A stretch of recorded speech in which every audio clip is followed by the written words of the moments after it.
الله نحمده ونستعينه ونستغفره ونعوذ بالله من شرور أنفسنا ومن سيئات أعمالنا من يهده الله فلا مضل له ومن يضلل فلا هادي له وأشهد أن لا إله إلا الله وحده لا شريك له وأشهد أن محمدًا عبده ورسوله أما بعد فإن خير الحديث كتاب الله وخير الهدي هدي محمد صلى الله عليه وآله وسلم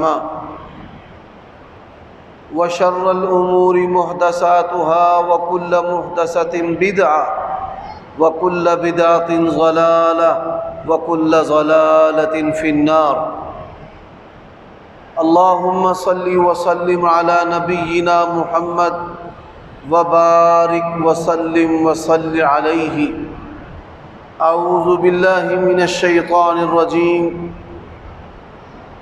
لولا كتاب من الله سبق لمسكم فيما أخذتم عذاب عليم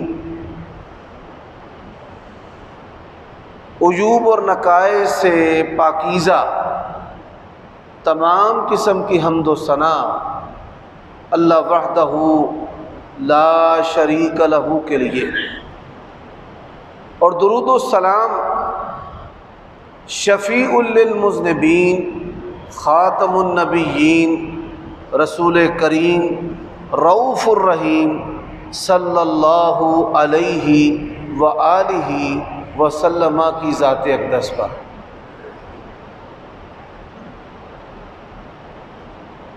سامعین محترم، قرآن مجید کا جو حصہ میں نے ابھی آپ کے سامنے تلاوت کیا ہے،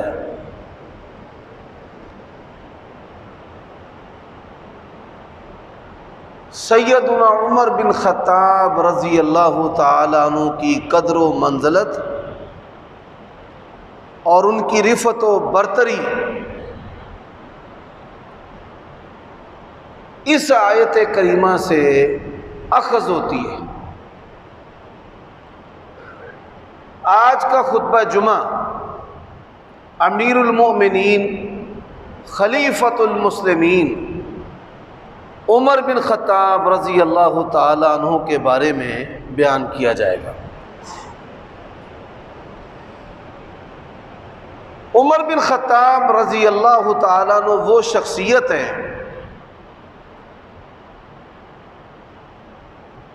زمانہ جاہلیت میں لوگوں کے دلوں میں ان کا احترام، وقار اور ہیبت تھی۔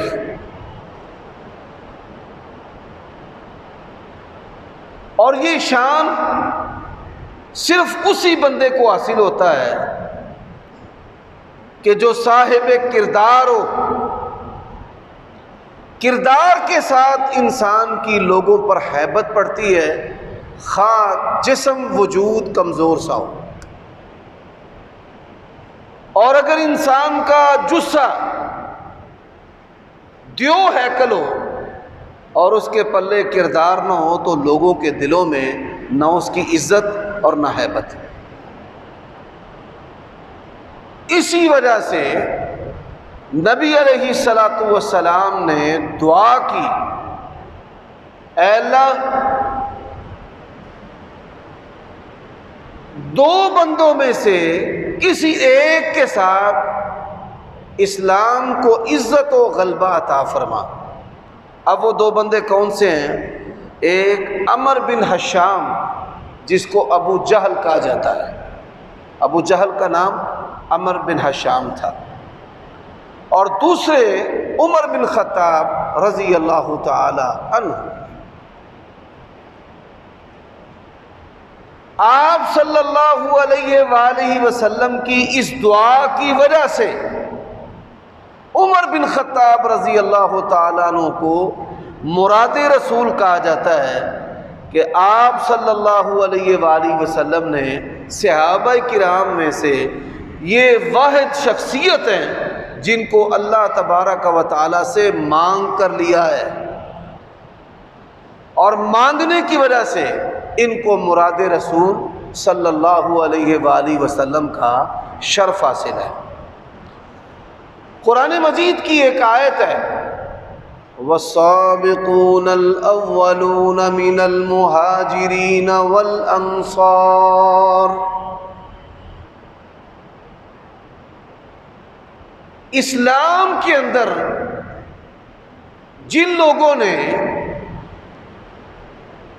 پہلے دور کے اندر کہ جس دور میں اسلام کا نام لینا مشکل ہی نہیں ناممکن بنا دیا، ان حالات کے اندر عمر بن خطاب رضی اللہ تعالیٰ عنہ نے اسلام قبول کیا ہے، اور یہ والسابقون الاولون کے اندر شامل ہے۔ والسابقون الاولون اس سے مراد وہ لوگ ہیں، یہ بچے پیچھے جو ہے نا حافظ 5 اکٹھے شرارتیں کر رہے ہیں، ڈاکٹر صاحب ان کو ذرا اٹھا دیں۔ بیٹا اس طرح آپ کے اساتذہ کی بھی توہین ہوتی ہے، اکٹھے بیٹھ کر تم شرارتیں کر رہے ہو۔ یہ کالے رومال والا جو ہے نا یہ سب کو تکلیف دے رہا ہے، اللہ اس کو ہدایت دے۔ اعوذ باللہ السمیع العلیم من الشیطان الرجیم۔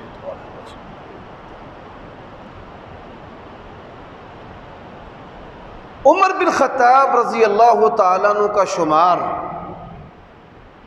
پہل اسلام قبول کرنے والوں کے اندر بھی ہوتا ہے، اور جن لوگوں نے نبی صلی اللہ علیہ وآلہ وسلم کے ساتھ ہجرت کی ہے۔ مہاجرین کہ جن کے بارے میں قرآن مجید کہتا ہے والذین آووا ونصروا اولئک هم المؤمنون حقا، یعنی پکے سچے ٹھٹھے جو مسلمان ہیں، عمر بن خطاب رضی اللہ تعالیٰ عنہ ان کے اندر بھی شامل ہے۔ والسابقون الاولون میں اور مہاجرین میں کہ جن کے بارے میں قرآن مجید کہتا ہے اولئک هم المؤمنون حقا۔ اللہ تبارک و تعالی نے ہمارے پیارے نبی کے لیے 2 آسمانی وزیروں کا انتخاب کیا ہے، حضرت جبرائیل علیہ السلام اور میکائیل علیہ السلام، اور پروردگار نے 2 زمینی وزیروں کا انتخاب کیا ہے، جن میں ابو بکر صدیق رضی اللہ تعالی عنہ اور عمر بن خطاب رضی اللہ تعالی عنہ۔ یہ آپ صلی اللہ علیہ وآلہ وسلم کے کیسے وزیر تھے، میں اس کی چند مثالیں پیش کرتا ہوں کہ رسول اللہ صلی اللہ علیہ وآلہ وسلم ان کے مشورے کو نہ صرف قبول کرتے، ترجیح دیتے، بلکہ پسند بھی فرماتے۔ آپ صلی اللہ علیہ وآلہ وسلم مدینے کی آبادی سے باہر الگ تھلگ تشریف فرما تھے۔ تلاش کرتے کرتے حضرت ابو ہریرہ رضی اللہ تعالیٰ عنہ وہاں جا پہنچے۔ نبی علیہ السلام نے ان کی محبت کو دیکھا تو آپ نے فرمایا اے ابو ہریرہ میری امت کو جا کر اس بات کی بشارت دے دے کہ جو بھی لا الہ الا اللہ پڑھے گا وہ جنت میں جائے گا۔ حضرت ابو ہریرہ رضی اللہ تعالی عنہ کو نبی علیہ السلام نے اپنے مبارک جوتے بطور سند اور دلیل کے دیے کہ لوگوں کو یہ بات سمجھ آ جائے گی کہ یہ نبی علیہ السلام سے آیا ہے، آپ کا نمائندہ ہے۔ اب اللہ تبارک و تعالیٰ کی حکمت، سب سے پہلے حضرت ابو ہریرہ رضی اللہ تعالیٰ عنہ کو جو ملے وہ عمر بن خطاب رضی اللہ تعالیٰ عنہ۔ کدھر سے آئے ہو، کدھر جا رہے ہو؟ نبی علیہ السلام کے پاس سے آیا ہوں اور میں صحابہ کرام کو بشارت دینے جا رہا ہوں کہ جو لا الہ الا اللہ پڑھے گا وہ جنت میں جائے گا۔ اب یہاں میں یہ مسئلہ بھی بیان کر دینا چاہتا ہوں کہ لا الہ الا اللہ کا مطلب اور معنی کیا ہے؟ اقرار باللسان، زبان سے پڑھنا، دل سے تصدیق کرنا۔ منافق جو ہے وہ دل سے تصدیق نہیں کرتا، دل میں کفر ہے، زبان پر اسلام ہے۔ اور جو مومن آدمی ہے وہ زبان سے اقرار بھی کرتا ہے اور دل سے تصدیق بھی کرتا ہے۔ وَأَعْمَالٌ بِالْجَوَارِحِ، اور تیسری جو چیز ہے وہ یہ ہے کہ لا الہ الا اللہ کے مطابق عمل کرنا۔ یہ تین چیزیں جب شامل ہوں گی تو پھر لا الہ الا اللہ کو انسان نے سمجھا اور جانا اور اس کے مطابق عمل کیا ہے۔ وہ شاعر نے بڑی پیاری بات کہی ہے کہ زبان سے کہہ بھی دیا لا الہ تو کیا حاصل، دل و نگاہ مسلمان نہیں تو کچھ بھی نہیں۔ تو عمر بن خطاب رضی اللہ تعالیٰ عنہ نے کہا رک جاؤ۔ لوگ اس بات کا معنی نہیں سمجھیں گے، لوگ یہی سمجھیں گے کہ بس جی زبان سے پڑھنا ہے، دل سے تصدیق ہو نہ ہو، عمل اس کے مطابق ہو نہ ہو۔ انہوں نے کہا نہیں میں تو جاؤں گا۔ حضرت عمر رضی اللہ تعالیٰ عنہ نے ان کو روکا، سینے پر ہاتھ مارا تو وہ نیچے گر گئے۔ شکایت لے کر الٹے قدموں نبی علیہ الصلوۃ والسلام کے پاس، پیچھے پیچھے حضرت عمر بھی، انہوں نے شکایت لگائی۔ حضرت عمر رضی اللہ تعالیٰ عنہ نے کہا یا رسول اللہ صلی اللہ علیہ وسلم، لوگ نئے نئے مسلمان ہو رہے ہیں، اس بات کا مطلب اور معنی وہ سمجھ نہیں پائیں گے، گمراہی کا خطرہ ہے۔ تو آپ صلی اللہ علیہ وآلہ وسلم نے حضرت عمر رضی اللہ تعالیٰ عنہ کے مشورے کو قبول کرتے ہوئے کہا کہ عمر ٹھیک بات کہہ رہے ہیں، آپ اس بات کو نشر کرنے سے اور پھیلانے سے رک جائیں کہ لوگ اس کا اچھی طرح مطلب اور معنی جو ہے وہ سمجھ لیں۔ حضرات اب یہ جو شراب ہے، خمر، یہ آج بڑے غور سے سمجھنے والی بات ہے۔ میرے بھائی جو نسوار کا اور سگریٹ کا استعمال کرتے ہیں، اللہ کے لیے وہ بھی توجہ کریں۔ نشہ جو ہے وہ بنیادی طور پر دو قسموں کا ہوتا ہے۔ ایک نشہ وہ ہے کہ جس کے کرنے سے انسان کی عقل زائل ہوتی ہے، جیسے شراب ہے، انسان جب شراب پیے گا یا پیتا ہے حواس باختہ ہو جاتا ہے، الٹی سیدھی باتیں کرتا ہے۔ اسی طرح نشے کی دوسری قسم ہے کہ جس کے نہ کرنے سے انسان کی عقل زائل ہو جاتی ہے۔ جو تمباکو والا پان کھاتے ہیں یا سگریٹ کا استعمال کرتے ہیں، جب یہ نشہ نہیں کرتے، نیکوٹین کی اور دیگر جو زہر ہیں جو خون کا حصہ بن جاتے ہیں، ان کی مقدار جب خون میں کم ہو جاتی ہے تو وہ اپنے آپ کو بیمار سمجھتے ہیں، جیسے ہم پنکچر ہو گئے ہیں، صحیح سے ان سے کام نہیں ہوتا، بولا نہیں جاتا۔ تو یہ نشے کی دو بنیادی قسمیں ہیں۔ حضرات اب انسان طاقتور بھی ہو، مالدار بھی ہو، پر ہیبت اور صاحب اختیار بھی ہو، اور پھر نشہ نہ کرے، یقین جانیے یہ بہت بڑا کمال ہے۔ اور اسی کمال پر حضرت عمر بن خطاب رضی اللہ تعالیٰ عنہ فائز تھے۔ حضرت عمر رضی اللہ تعالیٰ عنہ زمانہ جاہلیت میں بھی کبھی نشے کے قریب نہیں گئے۔ آپ نے گزشتہ خطبات میں یہ بات سنی ہے، نبی جیسا کہ اللہ کے نبی نے کبھی نشہ آور چیز کا استعمال نہیں کیا، پیارے ابو بکر رضی اللہ تعالیٰ عنہ نے بھی نہیں کیا، اور عمر بن خطاب رضی اللہ تعالیٰ عنہ نے بھی نہیں کیا۔ تو وہ نبی علیہ الصلوۃ والسلام سے کہنے لگے یا رسول اللہ، یہ جو خمر شراب ہے یہ کوئی اچھی چیز نہیں ہے، اس کے بارے میں اللہ تعالیٰ کا کوئی حکم آنا چاہیے۔ پہلا حکم آیا یا ایھا الذین آمنوا لا تقربوا الصلاۃ وانتم سکارى، اے ایمان والو، نشے کی حالت میں تم نے نماز کے قریب نہیں جانا۔ اب کیا تھا کہ دن کے وقت وہ تجارت کرتے تھے اور کوشش کرتے تھے کہ ہم دن میں زور سے پہلے شراب نہ پئیں، تاکہ جو کاروباری بات چیت ہے اس کے اندر یہ نشہ حائل نہ ہو۔ اب ظہر اور عصر سے مغرب اور مغرب سے عشاء وقت ہی اتنا محدود ہوتا ہے کہ شراب پی کے انسان اس کے نشے سے نکل جائے، یہ ممکن نہیں۔ ان نمازوں میں تقریباً 1.5 سے 2 گھنٹے کا فاصلہ ہوتا ہے کہ آپ 1 بجے ظہر کی نماز پڑھتے ہیں، پھر آگے 3، 3:30، 3:15 عصر کی نماز ہے، پھر 5 بجے آگے پھر مغرب کی نماز ہے، پھر 7 بجے آگے عشاء کی نماز ہے۔ تو یہ تقریباً اتنا فاصلہ ہر نماز سے دوسری نماز کا ہوتا ہے۔ تو انہوں نے کیا کیا، نماز عشاء کے بعد سونے سے پہلے شراب کا استعمال۔ اللہ تبارک و تعالی نے پہلا یہ حکم نازل کیا، پھر بھی کہیں نہ کہیں اس کی جو قباحت ہے وہ نظر آ جاتی تھی۔ یا رسول اللہ صلی اللہ علیہ وسلم، اس کے بارے میں اللہ تعالیٰ کا کوئی واضح حکم جو ہے وہ نازل ہونا چاہیے۔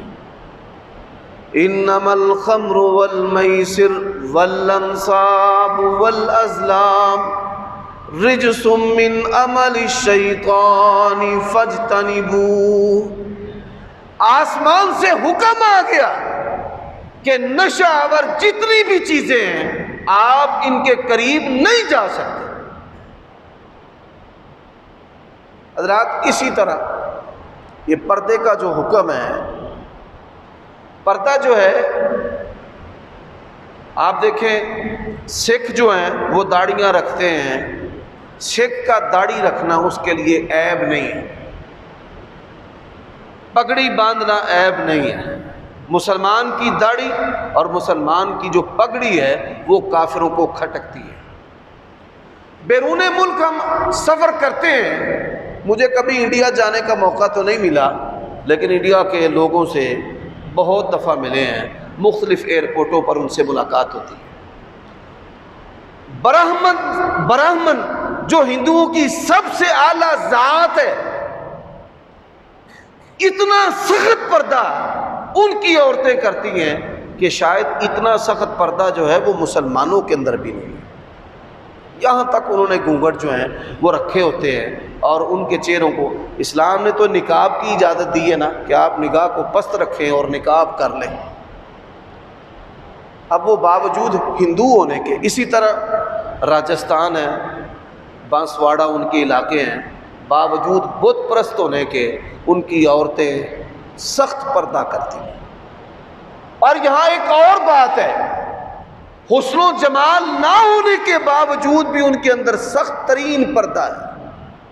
اور آج ہمارے جو مسلمان ہیں یہ انگریزوں سے اتنا متاثر ہیں کہ خوبصورتی میں بھی انگریزوں کو، لباس میں بھی کافروں کو فالو کرتے ہیں، حالانکہ اللہ تبارک و تعالیٰ کی جتنی بھی نعمتیں ہیں ان تمام نعمتوں میں اللہ تبارک و تعالیٰ نے مسلمانوں کو اقوام عالم پر ممتاز کیا ہے۔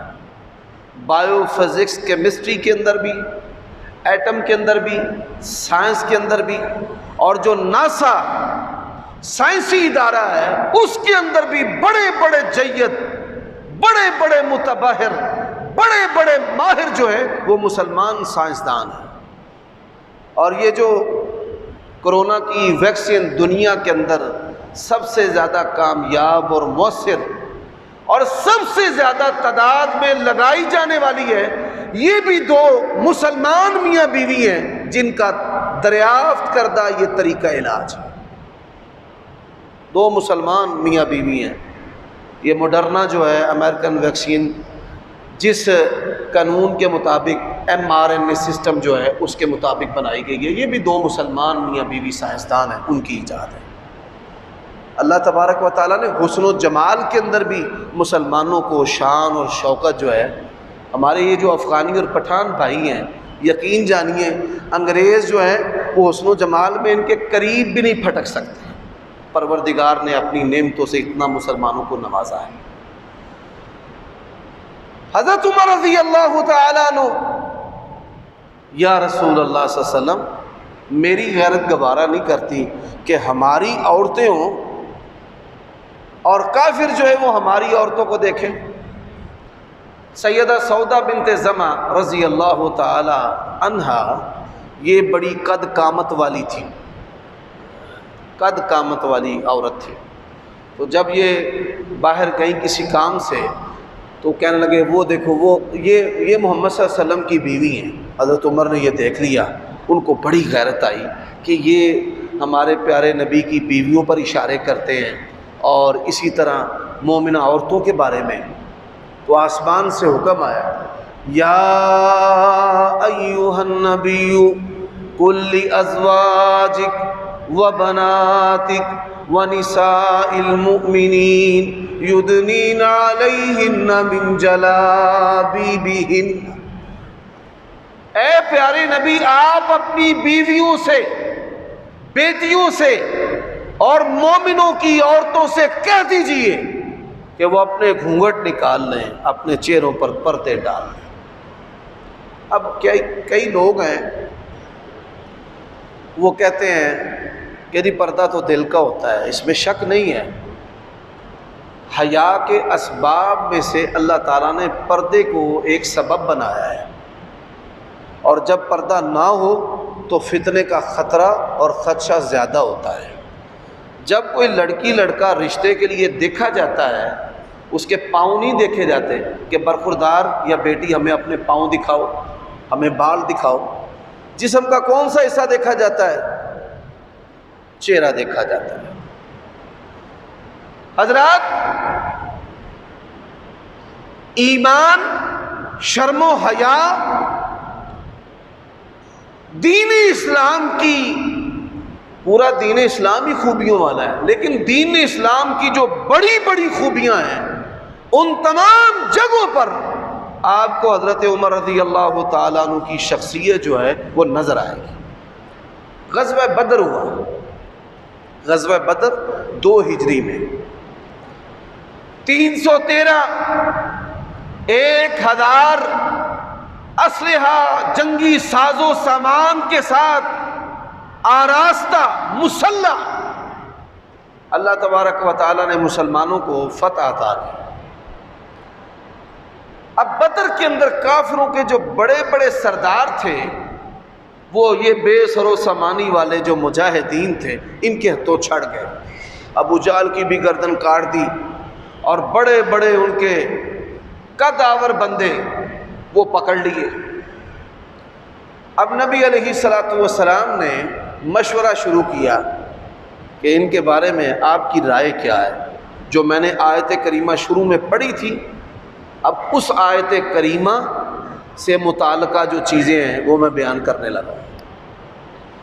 آپ صلی اللہ علیہ وآلہ وسلم نے حضرت عمر سے پوچھا، بھئی آپ کی کیا رائے ہے، ان قیدیوں کے بارے میں کیا کریں؟ انہوں نے کہا، یا رسول اللہ، جس کا رشتہ دار ہے نا کاٹ کے رکھ دے، جو میری رشتہ دار ہے میرے سپرد کرے، میں ان کی گردنیں اتاروں۔ جو ابو بکر کے رشتہ دار ہیں ان کی گردنیں ابو بکر اتاریں، جو آپ کے رشتہ دار ہیں ان کی گردن آپ اتاریں۔ سبحان اللہ۔ نبی علیہ الصلوۃ والسلام بڑے رحیم القلب تھے، دل کے نرم تھے۔ آپ نے حضرت ابو بکر سے پوچھا، ابو بکر آپ کی کیا رائے ہے؟ انہوں نے کہا، یا رسول اللہ صلی اللہ علیہ وسلم، ان کو کچھ جرمانہ ڈالیں، ان پر فدیہ ڈالیں اور ان کو چھوڑ دیں، احسان کرتے ہوئے ہمارے حسن سلوک سے متاثر ہو کر یہ مسلمان ہو جائیں گے۔ نبی علیہ الصلوۃ والسلام نے حضرت ابو بکر صدیق رضی اللہ تعالیٰ عنہ کی رائے کو قبول کر لیا۔ فرمایا، ان سے جرمانہ، فدیہ، جو ان میں سے پڑھے لکھے لوگ ہیں وہ ہمارے بچوں کو کتابت سکھائیں، جو قیدی پڑھے لکھے ہیں وہ کتابت سکھائیں، جو مالدار ہیں وہ جرمانہ دیں، جو ہنر والے ہیں وہ ہنر سکھائیں۔ اور آپ علیہ الصلوۃ والسلام نے ان کو چھوڑ دیا، فرمایا لولا کتاب من اللہ سبق، اگر یہ اللہ کا ضابطہ نہ ہوتا کہ نبی اور رسول کے ہوتے اللہ کا عذاب نہیں آتا۔ قرآن مجید میں ہے نا، مشرکین مکہ نے بیت اللہ کا دروازہ جا پکڑا، اللہم ان کان ھذا ھو الحق من عندک فامطر علینا حجارۃ من السماء او ائتنا بعذاب علیم۔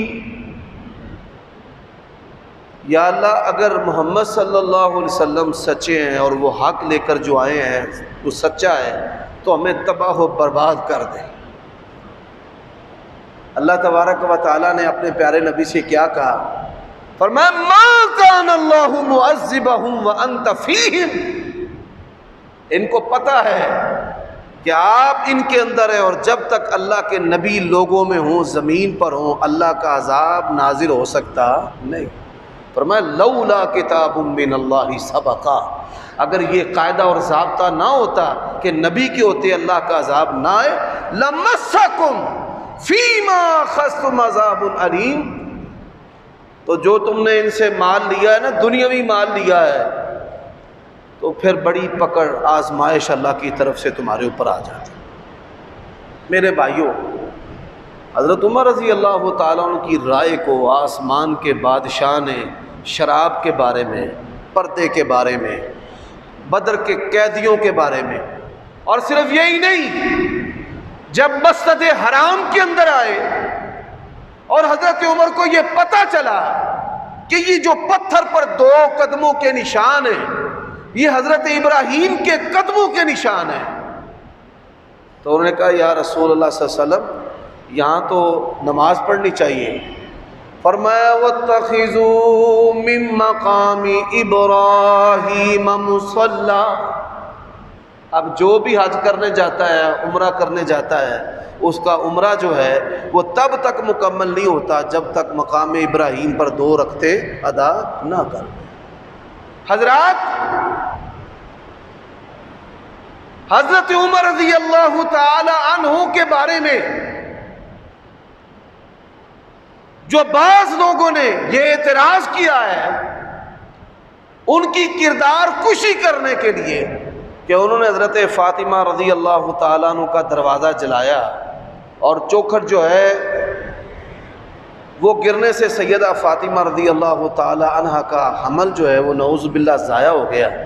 اللہ کی قسم ہے، کبرت کلمۃ تخرج من افواہہم ان یقولون الا کذبا، بڑی بڑی باتیں ہزاروں سالوں سے یہ جھوٹ چلتے آ رہے ہیں اور یہ جھوٹ کے سوا کچھ بھی نہیں ہے اور ان کے اندر کوئی حقیقت نہیں ہے۔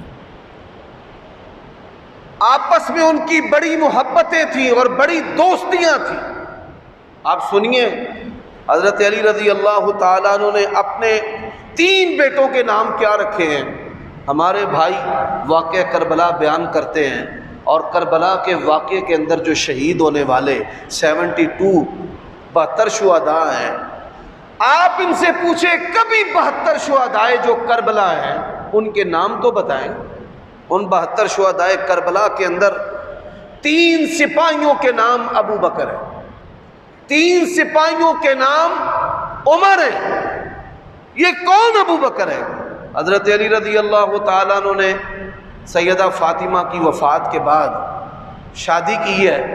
اللہ تعالیٰ نے جب ان کو پہلا بیٹا دیا تو انہوں نے اپنے بیٹے کا نام محمد رکھا ہے، جس کو محمد بن علی کہتے ہیں یا محمد بن حنفیہ کہتے ہیں۔ دوسرا بیٹا دیا ہے، اس کا نام انہوں نے ابو بکر رکھا ہے۔ تیسرے بیٹے کا نام عمر رکھا ہے۔ چوتھے بیٹے کا نام عثمان رکھا ہے۔ حضرت حسن، انہوں نے بھی اپنے بیٹوں کے نام ابو بکر اور عمر رکھے ہیں۔ اور آپ یہ سن کر حیران ہوں گے، حسین رضی اللہ تعالیٰ عنہ کے جو بیٹے کربلا کے اندر شہید ہوئے ہیں، ان 2 بیٹوں کے نام، ایک کا نام ابو بکر تھا اور ایک کا نام عمر تھا۔ اور ابو بکر اور عمر نام پر پردے کیسے ڈالے گئے ہیں؟ آج ایک کو علی اصغر کہا جاتا ہے اور ایک کو علی اکبر کہا جاتا ہے۔ علی اصغر کا جو حقیقی نام ہے وہ عمر ہے، عمر بن حسین، اور علی اکبر کا جو حقیقی نام ہے وہ ابو بکر بن حسین ہے۔ اس طرح پردے ڈال کر ان کے اندر دشمنیاں جو ہیں وہ بنائی گئی ہیں۔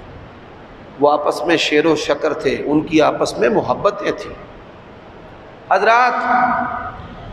حضرت عمر رضی اللہ تعالی عنہ کیا مقام و شان مرتبہ ہے، ہم اس کا اندازہ نہیں کر سکتے، لیکن سنیے، سب سے زیادہ جو صحابی نبی علیہ السلام کی خواب کے اندر آئے ہیں، سب سے زیادہ نبی علیہ السلام کی خوابوں میں آنے کا جو شرف ہے وہ بھی حضرت عمر کو حاصل ہے۔ رسول اللہ صلی اللہ علیہ وسلم کی خوابیں آپ کو پتہ ہے دین کا حصہ ہیں، اور آپ صلی اللہ علیہ وآلہ وسلم نے اپنی تمام خوابیں صحابہ سے بیان کی ہیں، امت تک وہ خوابیں پہنچی ہیں۔ اب پہلی خواب ہے، رسول اللہ صلی اللہ علیہ وآلہ وسلم فرماتے ہیں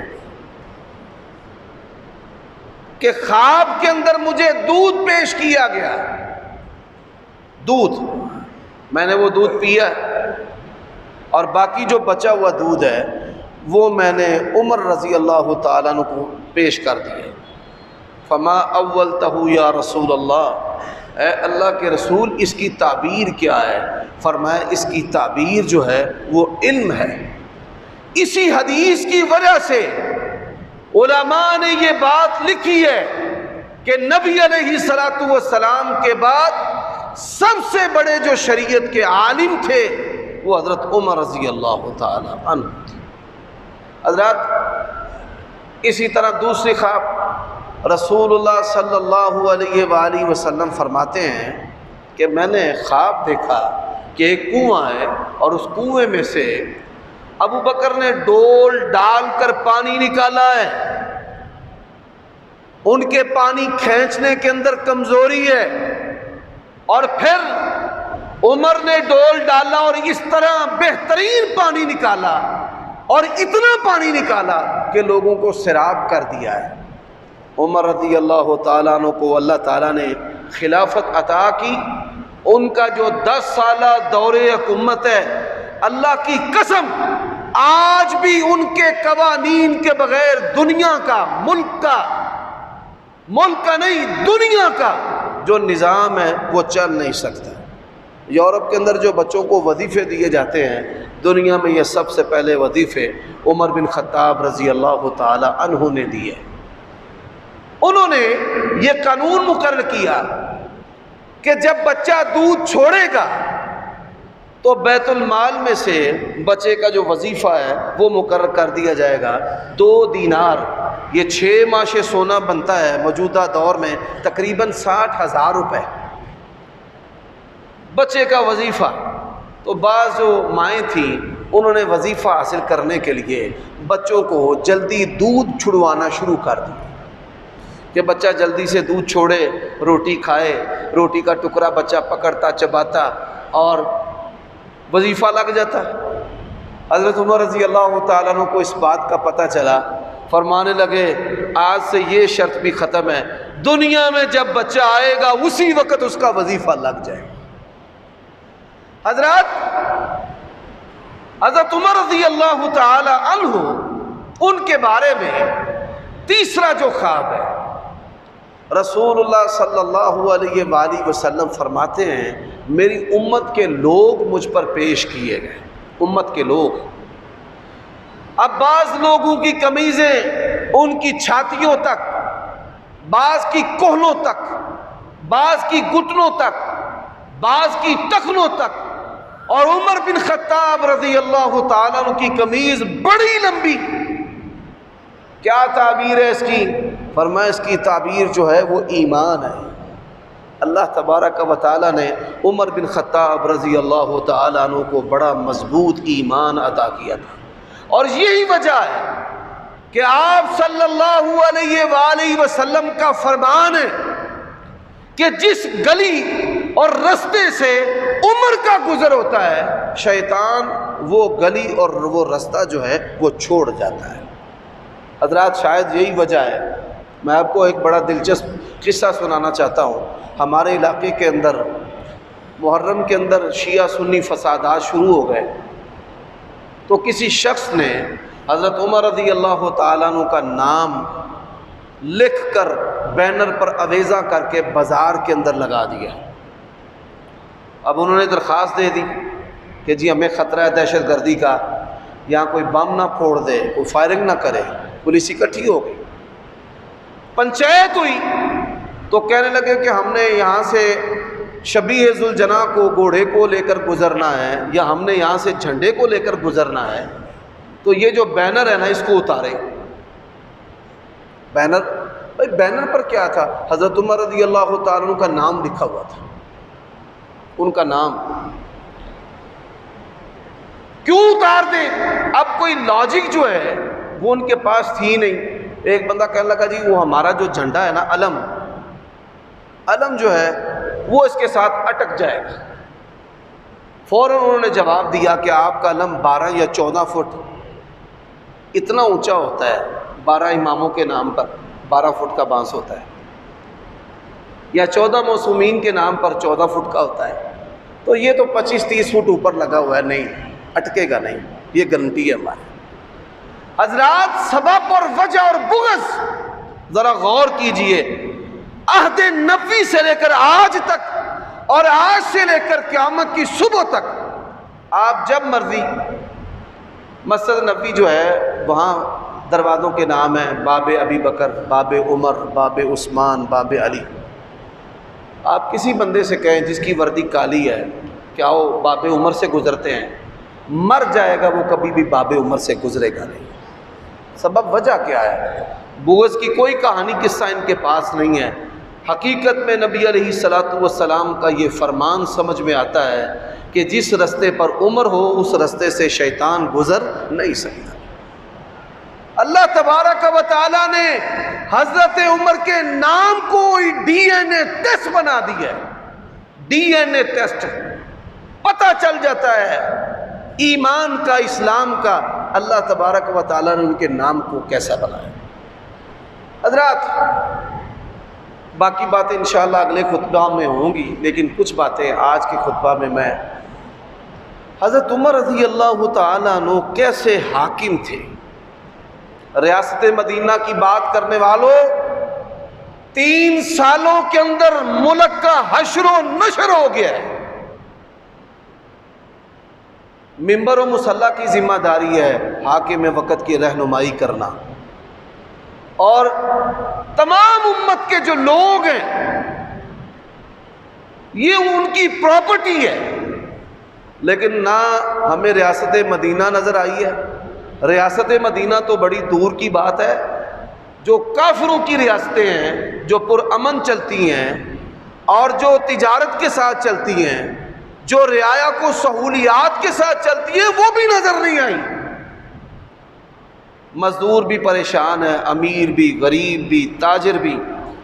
جو چیزیں کھانے پینے کی 70 سالوں میں یہاں تک پہنچی ہیں، 3 سالوں کے اندر ان کا دگنا ریٹ ہو چکا ہے۔ میں ایک مسجد کی تعمیر ہم کر رہے ہیں، تو پچھلے سال سریہ خریدا تھا 95 روپے، 100 روپے، 70 سالوں میں 100 روپے پہنچا، اب جو ہے وہ 170 روپے ہو چکا ہے۔ آپ اندازہ کر لیں۔ تو میں ان کے لیے یہ مثال پیش کرنا چاہتا ہوں، اللہ کے لیے۔ پہلے نا تجربہ کار حاکم آتے ہیں تو بڑے بڑے بلند و بانگ دعوے کرتے ہیں، پہلے اقتدار میں آنے کے لیے دعوے کرتے ہیں، پھر اقتدار میں رہنے کے لیے ٹرن لیتے جاتے ہیں۔ اللہ کے لیے غور کریں، اللہ کے لیے اس بات پہ غور کریں کہ ریاست مدینہ کیا ہے۔ حضرت عمر رضی اللہ تعالی عنہ رات کے وقت گشت کیا کرتے تھے۔ ان کا غلام تھا، اس کا نام اسلم تھا۔ اسلم اس روایت کو بیان کرتا ہے کہ مدینے کی آبادی سے دور نہ آگ جلتی ہوئی نظر آئی، فوراً حضرت نے مجھے لیا، تیز قدموں ادھر پہنچ گئے۔ جا کر کیا دیکھا کہ بچے بلک رہے ہیں، رو رہے ہیں، ایک عورت جو ہے اس نے آگ پر دیچکا چڑھایا ہوا ہے، چمچہ اس کے اندر پھیر رہی ہے، اور پھر کیا دیکھا کہ وہ چمچ ہلاتے ہلاتے ہی بچے رو رو کے چپ کر کے سو گئے۔ حضرت عمر رضی اللہ تعالیٰ نے آواز دی، اس نے کہا اگر خیر کے ساتھ آنے والا ہے تو آ۔ کیا ماجرا ہے؟ کہتی ہے کہ میں نے سنا مدینے کا حاکم بڑا اچھا ہے، اس کے پاس جا رہی ہوں کو روزی روٹی کوئی وظیفے کے لیے، میرے بچوں کا وظیفہ لگ جائے، کھانے کو کچھ نہیں، اس لیے بچوں کو میں بہلا رہی تھی بہانے کے ساتھ کہ یہ سو جائے۔